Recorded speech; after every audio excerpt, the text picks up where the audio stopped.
अशोक तलवार से दिलों तक, एक सम्राट की आत्मिक यात्रा। अशोक मौर्य साम्राज्य का एक महान और शक्तिशाली सम्राट था। उसका जीवन केवल एक शासक की कहानी नहीं, बल्कि आत्म परिवर्तन और मानवता की जीत का प्रतीक है।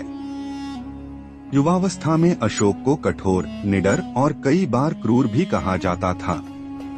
वह अपनी ताकत से पूरे भारतवर्ष को एक करने का सपना देखता था। इस सपने की राह में सबसे बड़ा पड़ाव था कलिंग। यह राज्य स्वतंत्र था, स्वाभिमानी था और मौर्य साम्राज्य को झुकाने को तैयार नहीं था। अशोक ने कलिंग पर आक्रमण किया और इतिहास की सबसे भीषण लड़ाइयों में से एक लड़ी गई। जब युद्ध समाप्त हुआ तो मैदान पर 1 लाख से ज्यादा शव बिखरे पड़े थे, हजारों लोग घायल हुए थे और कई परिवार हमेशा के लिए उजड़ गए। विजयी होने के बाद जब अशोक युद्ध भूमि पर गया तो उसने जो देखा उसने उसकी आत्मा को झकझोर दिया।